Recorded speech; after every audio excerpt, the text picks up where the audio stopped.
Hello and welcome to the Ionavation Podcast. I'm your host, Tony Green, and I'm joined by my lovely co-host.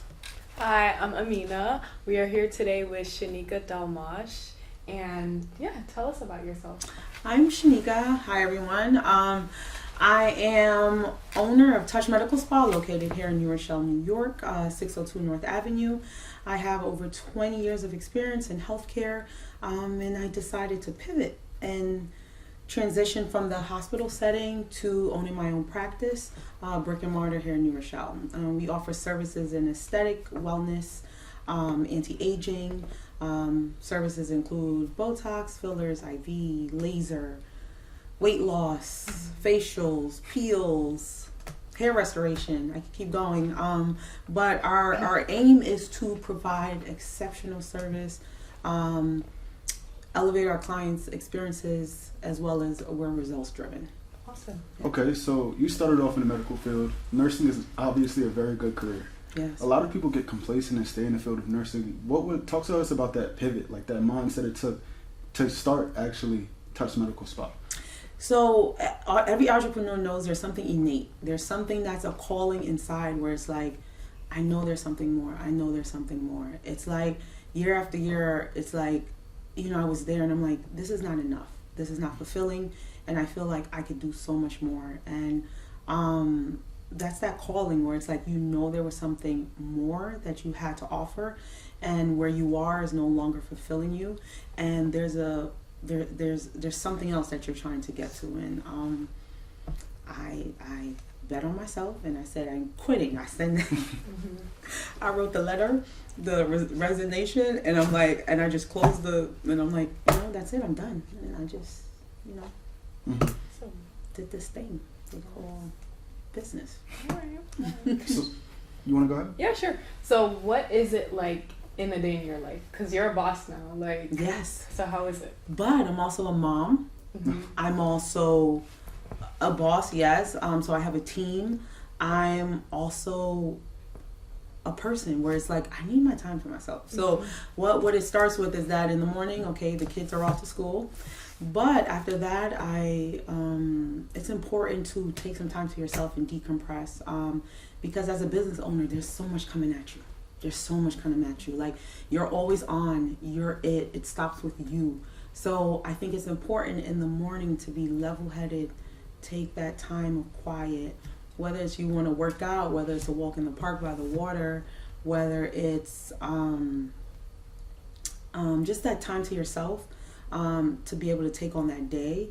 And then after that, I typically, get dressed, head into the office, have a team meeting where we kind of go through what the day looks like. Different clients, what is our expectations, what is our goals with them, anything that we need to follow up on, clients from the day before, and conduct services. So, as an entrepreneur, time management is probably at the top of your priorities. Key. Right, so You stated before that you work literally 7 days out the week. How did you go about finding an actual work-life balance so you could be even more productive? I had to learn that. Because in the beginning, it was like, first you're trying to prove yourself, right? It's like, now it's like you're trying to prove yourself like one client at a time. You're building that following of people and clients. And it's like, there was a point where I was burnt out. Right? Because you're still working. I was still working in the hospital at the time. And then I said, you know what? That's when I took the leap of faith to step away. And then when I was working in my practice, I would still try to, prove and take on clients. And, and I always say all money's not good money. Some clients didn't need to be your client. Or, sometimes it's like, all right, somebody's calling you and they want to come in at 6 o'clock and then they're not respecting your time and coming at 6:30. You would stay around and wait for them, and then you're drained when you go to take care of your family and you get home and you're burnt out. So I had to learn balance. I had to learn when to say no. I had to learn this time is for me, non-negotiables. Finding time for yourself and find that balance of that. Sometimes you need to step back. So as you started, you were a nurse. So Yes. what made you want to start a business? Because you went to school probably for the 4 years, and since you're a nurse practitioner, did you do an extra year? Yeah, so I also have a master's in nursing education. Mhm. So I used to teach at Concordia before it closed, and I also taught nursing at Mount St. Vincent. Then I became a family nurse practitioner and worked in hematology, oncology, did bone marrows. So why I decided to go on this aspect is because being in oncology, you know, often, like I said before, like it was a sad space. And I became interested in aesthetics and everything beauty, and how it made people feel, you know, a elevated feeling. And so I decided, I'm like, okay, start taking these classes. So I would invest in myself, my education. I would go shadow someone at their spa. I would go to conferences. I did a cadaver course where I cut, you know, to see the arteries and where vessels were. It's like taking that initiative. So I took the initiative to build and to learn and to educate myself. And I got certified in every service that we offer. And it just kept growing from there. Yeah, you spoke about taking the initiative. You also took the initiative to transform yourself from just a nurse into a businesswoman. So talk to us about that period of time that you spent with Goldman Sachs and their business program. That program, that took me back to college. I went to Syracuse and I felt like I was back in class because literally we had these modules every week. And when I say, I even had homework. I had to develop pitches. I had to do, you know, PowerPoints. I had to look at my numbers. I had to understand, okay, if the product is, I don't know, $10, not $10, but if the product is $10, if you're paying this much to your staff, if your lease is this much, if it costs this much to have the light on for this amount of time, what is the dollar you're making on that? Like to the granular level, it made me examine my business, and it was a good experience. In terms of your leadership capabilities, getting your team on board with your vision, aligning with your mission, that's important. It taught me about marketing, growth opportunities, ways to grow, what opportunities and how you see them.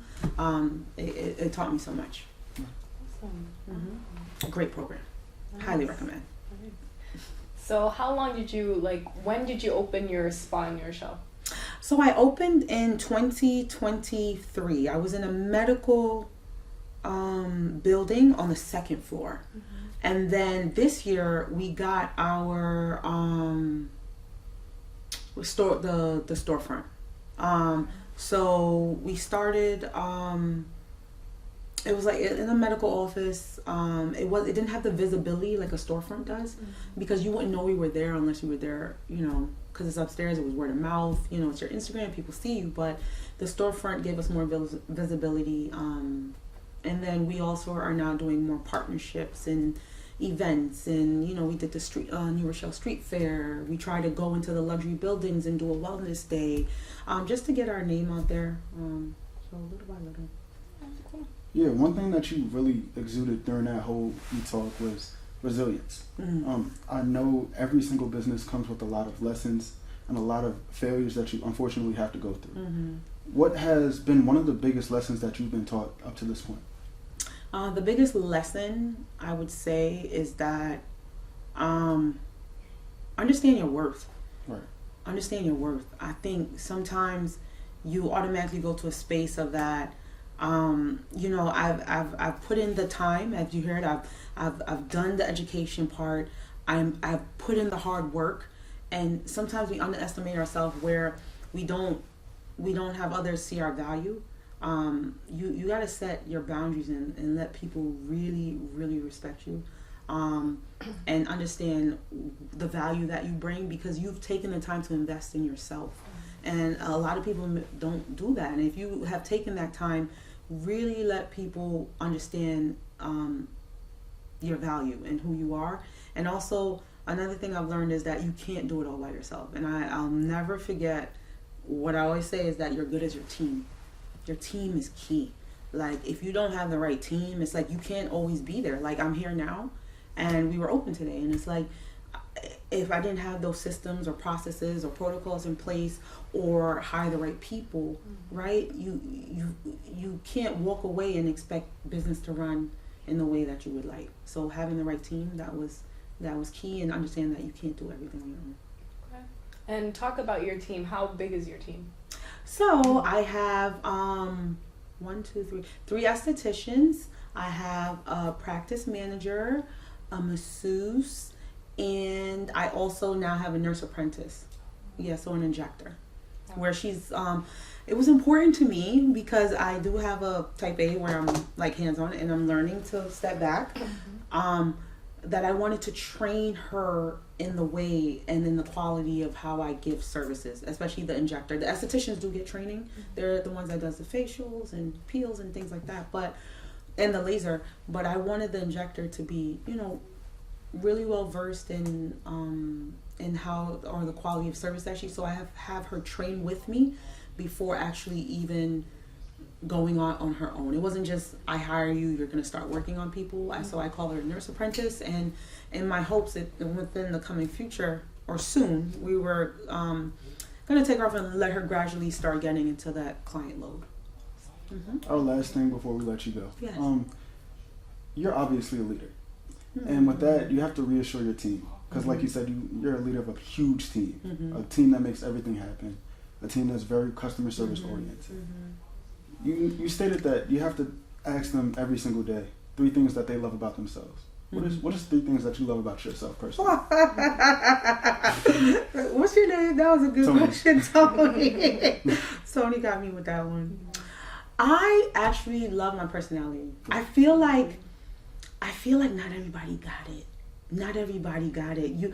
There's a connection that I could talk to anybody. Like literally that old woman that's I remember the other day a woman was walking down the street. She looked like she's about 80. She got on heels, earrings. I said, I want to be like you when you grow up. The lady started cracking up. She was like, honey, I try. It's like, she said she literally gets up every day and puts herself together well. And then there's this person that I can talk to if I walk into a room and I see somebody, they're kind of off. I find something, whether it's something to make a connection to break that ice. So it's like my personality it's insane where I have the ability, I don't know where it comes from, to be able to connect with people. So that's one. I love my drive. It's something that I can't even explain. I don't even understand it sometimes. And it's like, but I just know like day by day, it's like, I'm going to be great. I'm going to be great. But it's like, you got to chip at it day by day by day. Every day I'm working on something. Every week I'm setting a goal that I'm going to hit. Every month is something I look back and I'm like, all right, I did this. So it's literally chipping at it little by little. 3, come on, Tony.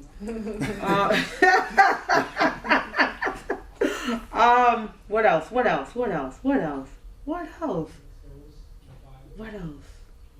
else? I could say one thing. What? I just see adaptability in you. Like, I see that. Yeah, that's a good one. That's a good one. That's coming from Jamaica to the Bronx. Oof. So crazy. It's such a crazy change up, and then you just coming up the way that you did as an entrepreneur. I think for sure you exude that properly. And then it's also like, honestly, and I don't want to go to the single parent mom, but literally my mom is like single. Like me and my brother, we are both successful in our own right, and I think that adaptability is key, because there was a lot of things. I remember times we had to, cook for ourselves. Mom had to do 2 jobs. She coming off the train from the city, and we had to figure out what we're gonna. Not that we didn't have food, but we had to figure out how it was gonna be made. Being responsible to do your homework. Mom couldn't go to those meetings, those parent, because it's like she had to stay to make the money to make that. So it's like. Yeah, and we made it happen. Some kids would have went, right? That would have took the opportunity, have people over, don't come home, but no, we focused up and we made it happen. One more time, tell the people where they can find you at. Yes, so again, I'm Sheneka Dalmage, founder and owner, CEO, all of the above, a nurse practitioner at Touch Medical Spa. It's located at 602 North Avenue. It's an amazing, elevated experience we sell not just a service, but an experience and how we make you feel. And we're also customer driven, very important to us. So we hope to see you soon. That's all for me and Ami here today. If you guys want to get more insight like this, please make sure to follow us at Instagram and on YouTube at Hynes Institute. Thank you. Thank you.